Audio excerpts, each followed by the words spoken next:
welcome back to my channel. Did you miss me? I missed you. I don't think you will hear anything, but if you do, you don't. You either hear wind or the washing machine, which is like next behind this wall, kinda. I'm here because we are gonna crochet. Oh my god, it's so windy. The weather is still shit. But what's new? I have this, and this is just half of what I have left, that is. Well, kinda. Oh my god, it's not starting to rain. Why? I don't remember if I ever showed this, but I bought this like well over a year ago, a little bit longer actually. Like, it's closer to 1.5 years than 1 year. Yeah, I bought this with the intention of making a cardigan and then add clouds on it. And I don't know what I was thinking back then, because this is not the blue that I wanted or want for a cloud cardigan. Like, if I ever want to make a cloud cardigan, I want a like sky blue or even baby blue. Is there a difference? Not sure, but like a much lighter blue than I have right now. So it has been sitting in the box in my room for almost 1.5 years.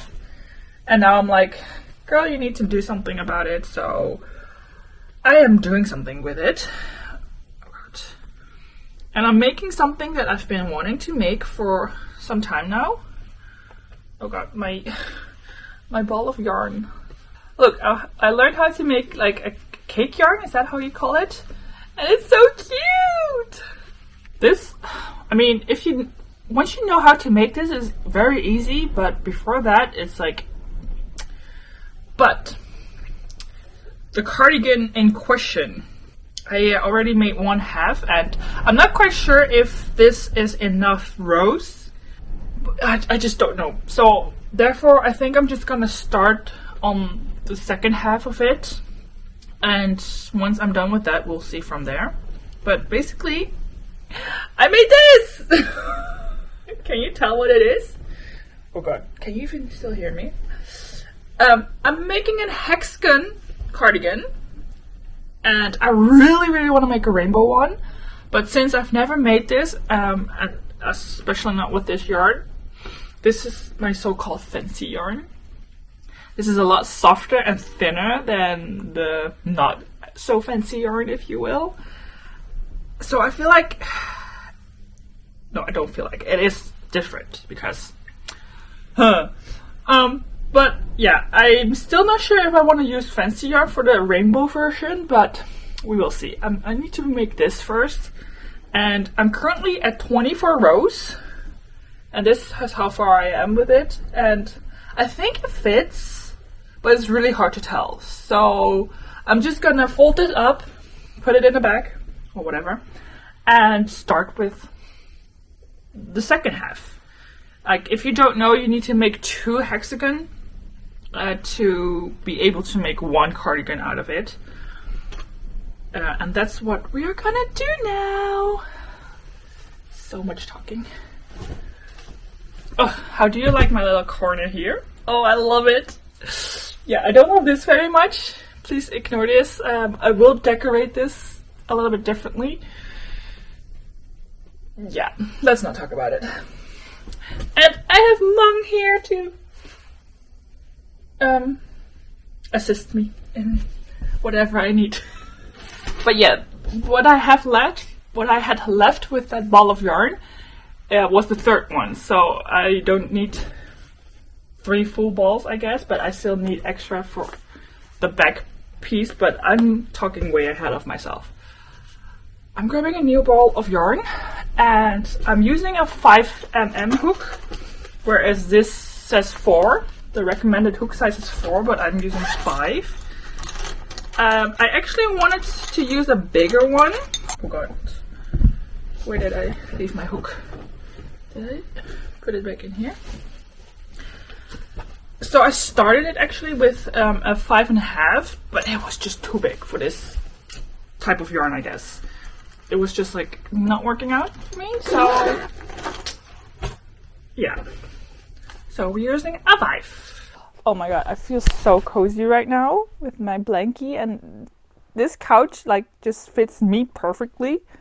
I mean, Eric can sit next to me, but it's like very cozy, if you will. But oh, I'm in love with my little corner. And now we need to do the hardest part of it, and that's find the yarn in the middle, inside of this thing. Let's hope. Oh, that wasn't that bad. Okay, there's a lot of ways with a hexagon cardigan. Like, how many times will I say that?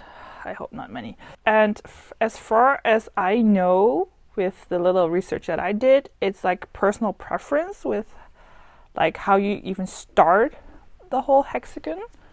A lot of people start it with a magic ring, but some use a alternative version of that, which is like chain 3 and then go from the middle. No, that's not true. Chain 3 and then slip stitch in the first chain and then work in the middle of those chain 3. Hoping I'm explaining this somewhat decently. And people are saying that they prefer that way over a magic ring because somehow a magic ring can loosen up or something. I haven't used the magic ring for clothing, I think. I have used the magic ring, but that was for the roses that I made. So I have no experience with the magic ring loosening up over time. But I felt brave. So I'm doing the chain 3 version.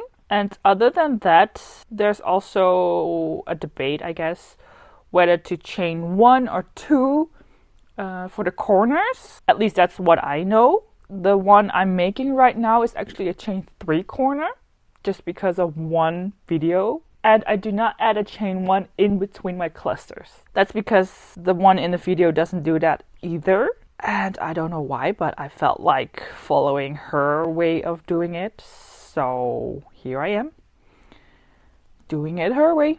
Oh god, what am I doing?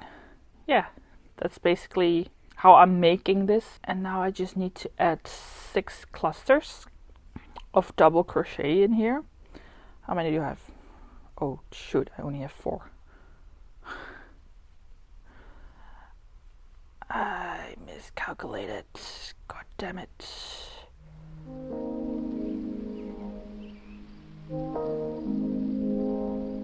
No, I need to go back. I don't know why, but I thought wrong.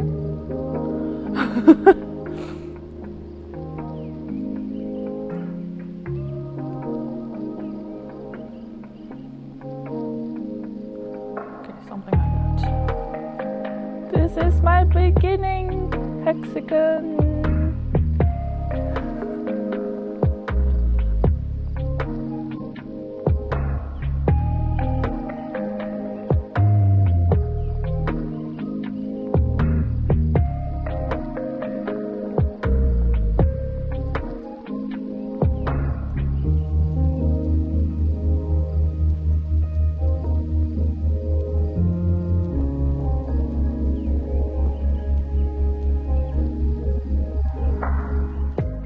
I really want to say this is the next day, but this is far from the next day. I even have a clip of me crocheting in the car. Yeah, we were going to Amsterdam, which you should have seen that one already. It should be on my channel. But yeah, I read out of the first ball of yarn, so it's now time to attach a new one. It's always fun to find the end or the beginning. Oh god. Oh, okay. The end of this first ball of yarn. God, that was awful. It was stuck together. Like, I guess that if you are familiar with yarn, they can be knotted together, like an actual knot, but sometimes for some reason they can stick together and you have to physically pull them away. Well, that happened, but like on so many spots that it took me like, I believe like at least an hour, if not an hour and a half, with the help of Eric, to somewhat untangle it. And at some point I even just cut it because I was like, I'm so done with this. But yeah, I'm gonna attach the yarn and then I can continue crocheting.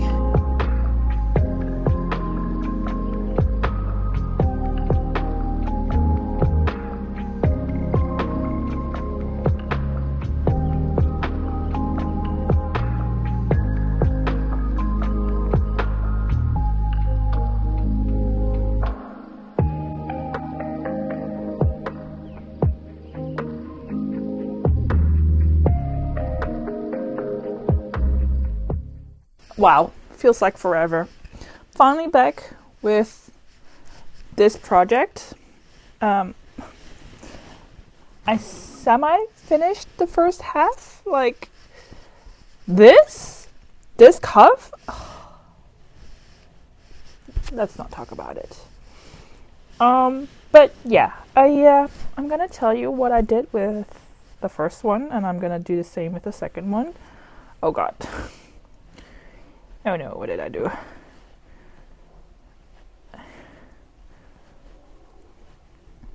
Oh god. This is where I'm ending it, and now I need to connect them together. Not like this, but like this. And obviously you need to, well, is it obvious? You need to have the wrong side in, so, or out, I mean. So this is the outer side, but I'm gonna have that on the inside when I'm connecting this. And basically I'm gonna slip stitch this whole side. Is this how I'm gonna do it? No, I'm confused. I thought it was gonna be different. Was it like this? Alright, I'm gonna do it like this, because then I can make the cuff over here instead of having to reattach my yarn, which is not cute, and I've been doing that a lot, so with this project that is. So let's not do that. And this is the amount of yarn I have left. So wish me luck. Don't want to order more. Let me think. I have no think. Well, obviously you're not at the end, but that's okay. You're just gonna continue, or I'm just gonna continue where I left off, and I'm gonna slip stitch these together. How am I gonna do this? I'm gonna do it like this. Okay, I got the first slip stitch. With the first one, it was a pain in the ass because turns out I made a little mistake and I missed one set of clusters. So the one side I was trying to attach to each other, it didn't line up because I missed one cluster. So I obviously didn't. I keep saying obviously, but it's not obvious. It was like I was 8 rows down, so I was not gonna undo my work and redo that just because of that one cluster. So I switched the sides to have it even, because the other sides were, thank God, even. But then I was like, maybe I made it not big enough, so I had to undo everything. I even made a cuff, but then I did a back loop single crochet, which I did not like. So I redid that, and I added another row on the hexagon itself. And yeah, that's how I did the first one.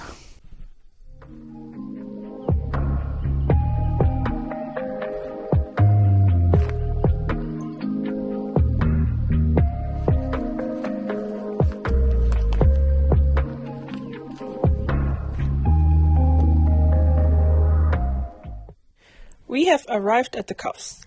I stopped working in the space between the clusters for the cuff, and I'm starting to work in the chains. I wanted a cinched in cuff, so I had to decrease by quite a lot. To do so, I decreased with the single crochet stitch.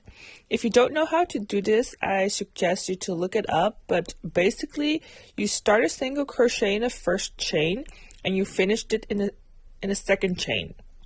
If you do this for the whole way around, you will have it decreased by half of the existing chains. I figured that with this type of yarn, my perfect cuff size is 28 chains. So after the first row of decreasing, I just counted how many chains I had left and I decreased accordingly. I did not make a pattern for this. I just did it randomly, like just normal single crochet, decreased single crochet. I just did that alternating, kinda, until I had my desired chain length. And after the second round, I was done with the decreasing and I started a row of double crochet. After one row of double crochet, I started the back and front post stitch. This is my ribbing, and you can do as many rows as you want, depending on how long you want your cuff to be. And I also use this stitch for the whole ribbing for the cardigan.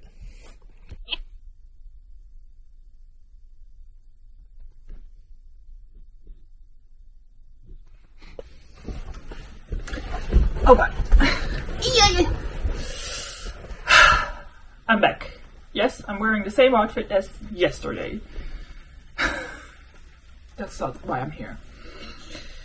I wish I could tell you that I'm finished with my hexagon cardigan, but unfortunately I'm not. Like, besides the fact that I need to weave in the ends, I ran out of yarn. Very, very sad. Here. This is where I ran out of yarn. And I was already afraid that that would happen.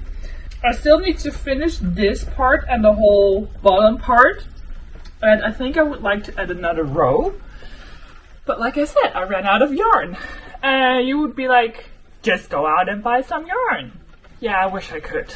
They don't sell it at any stores nearby, or at least I could not find. God, do you hear the rain? It's raining really, really hard. But yeah, I cannot buy that in store, unfortunately. They don't sell this particular color. Well, there's only one store that sells this brand of yarn, and they don't carry all the colors. So you'd be like, just order it online. I'm a cheap hoe. I don't like paying for shipping costs if I don't have to. But like paying $3 something for one ball of yarn, or having to pay like $40 for multiple ones, that's kind of a difference, and I'm not in the right state of mind currently to order that much yarn. So, long story short, I'm not able to finish this cardigan. And I'm not sure when I will be. So, yeah, that's my story. I mean, I guess I can still wear it. I should secure this though. But other than that, I maybe weave in the ends. But yeah, I should. I don't know when I'm gonna order it. If I ever order it, because there's another project that I did last year, I believe. And I also ran out of yarn for the last part of the ribbing. And I haven't bought the ball of yarn yet because of the same issue. So I guess that's 2. But I don't have any of this type of yarn anymore, like a full one that is. I only have like leftovers, so I can't make anything out of it, or at least like not one full project, I guess. So I'm not sure how long it's going to take before I will buy the yarn, but if I ever do, then I will let you know. But yeah, I guess thank you for joining me on this journey. This unfortunate ending though. But yeah, we gotta move on, and I'm gonna crochet something else. Thank you for watching, Have a good day, and I will see you in my next one. Bye!